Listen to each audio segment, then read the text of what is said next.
there's a misconception about surrogacy that it's just upscale sex work. Can you talk us through the difference between surrogate partner therapy and sex work? Sure.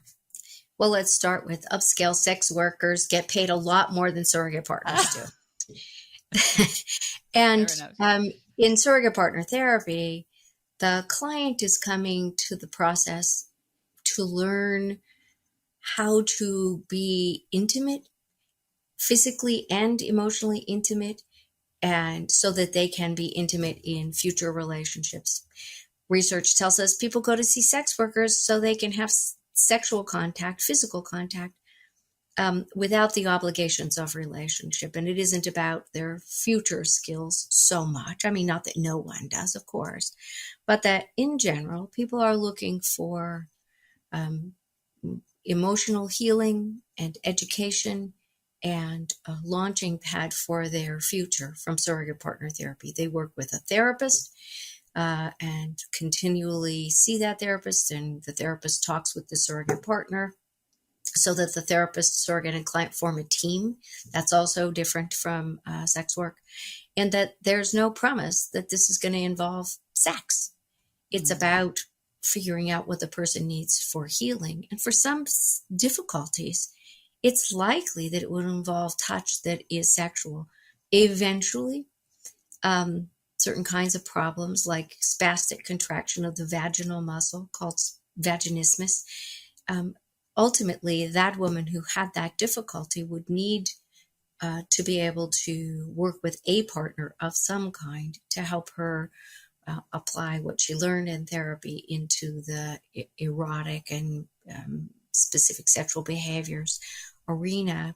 And if she doesn't have a personal partner, she might need a surrogate partner to do that. But long before we get to that, there's all these other stages of work which make it very distinctively different than sex work.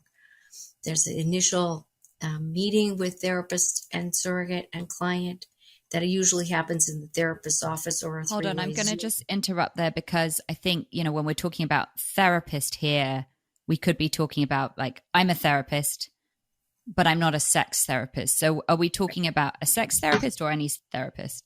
Could be any skillful psychotherapist. Great. So I could work with you potentially. Yes, we could work together. That would be fun. Oh, this is getting exciting. Okay. Any therapist who understands change and how to help their client change. I know the part about the sex therapy part. And if a therapist does as well, that's helpful. But also if they know about the psychological issues the client has and how to work on those. And sex therapy training is usually an adjunct to psychotherapy training. So could be any therapist, so long as they are ethical and attuned to the sort of intention of the process. And then the client generally starts with developing the relationship with the therapist. And then together, client and therapist decide if it's necessary to work with a surrogate. Not everybody needs a surrogate partner. Some people have spouses that they can work with.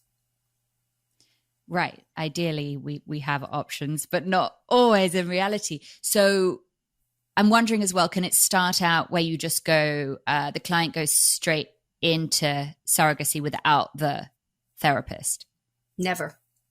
No, you have to come in via therapist. They have to come from the therapist. The therapist needs to do the evaluation and make sure that this is going to be helpful, not hurtful process to them. And also to help them define what are reasonable goals. When I go in to get my haircut, I say I would like to look young and beautiful and sexy and intelligent. That's a lot to ask from a haircut, right? I love that you can do that. I just say I want to look amazing, which just isn't specific enough. It doesn't work. My list doesn't work either because a haircut can't do all that. And surrogate partner therapy does not solve everybody's problems. It's generally for people who don't have a relationship. They may have had one before, but about 50% of our clients have never had a relationship. They're midlife virgins and often midlife sort of naive about intimate relationships as well. Some of them have had many, many relationships and they're trying to heal from that. And then The first phase of the work with the surrogate is really about teaching basic skills. Communication skills, self-awareness is a necessary part of communication. If you don't know what you're feeling or where your boundaries are, then you can't talk about them. But we want clients to be able to talk about their feelings, how the process is affecting them, how they feel about their lives. So there's a getting to know you period and a building self-awareness and communication and teaching relaxation skills and teaching this mindful awareness. All of these can be taught by a sex therapist. But the difference between the therapist, talk therapist of whatever kind, and a surrogate is that surrogates are teaching it in an experiential way. So we're developing the relationship with the client as a way of helping them understand how relationships are developed.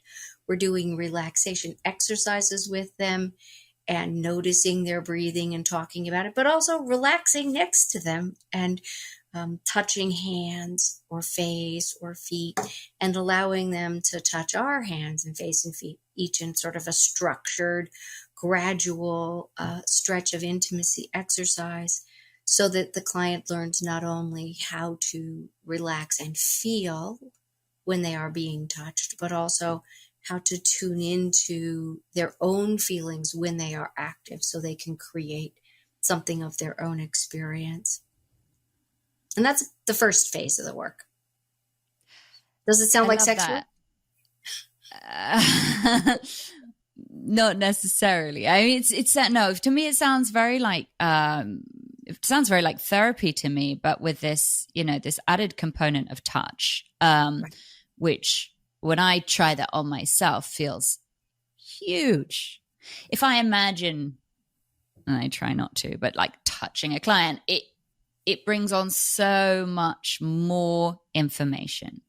Right. Now that's just an imagining of it. It's not actually doing it, but I feel like we receive information every which way, but I feel like touch is such a sort of huge portal for information. So I guess I understand how it's a portal for information about someone else. That's easy for me to see. What I'm wondering is how, if I was doing it, how I would work with that sort of, that separation process of what's mine, what's yours, and what's ours. Because I feel like as a therapist, I'm constantly having to track, where's my stuff getting in the way? Is this my feeling or is this the, I'm always doing that sort of sorting. And I'm just wondering if you relate to that on the level of touch and how you deal with your own feelings, both sort of just in terms of like sensations and also turn on as and when it occurs. It's part of the reason that the therapist is involved in the process, to help us, the client and me, sort that out if it gets confusing. I agree. Imagining being close to someone gives me information without even doing it. And then being close to them might give me totally different information. I once worked with a client with a pretty severe case of what we used to call Asperger's, but he was, on the autism spectrum. He was verbal and competent and could work in the world and all that, but he presented fairly robotically, and you wouldn't know that there was a tender touch behind that and an emotionality that he could bring through touch that he couldn't bring through talk. So the surrogate perhaps gets information that the talk therapist wouldn't have. Oh, sure. I also can help provide information to the client and the therapist that the client just isn't aware of, like that they hold their breath when they're scared, and then that increases anxiety, and we can teach them how to breathe through that and do it together. And wow. Sometimes we are the three of us just like investigators, like we are Sherlock Holmes, Dr. Watson, and a third, like investigator trying to figure out, what does this mean? How do we help solve this unique problem for this person to get them beyond where they are blocked into a place of self-awareness and ability to be vulnerable, intimate, exposed to another person to whatever extent they would like to be, and to feel safe in doing so, and even eventually safe to get out of relationships or to stop activities that they don't want. And being Very able to important. consent is an important part of the entire process.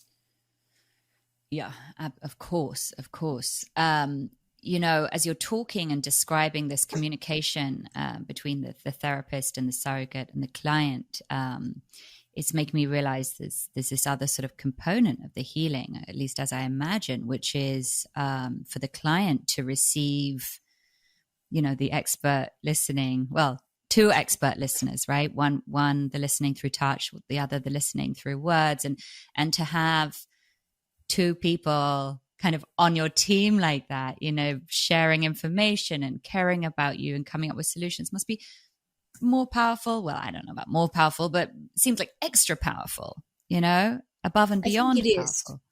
I Yeah, think it is. nourishing.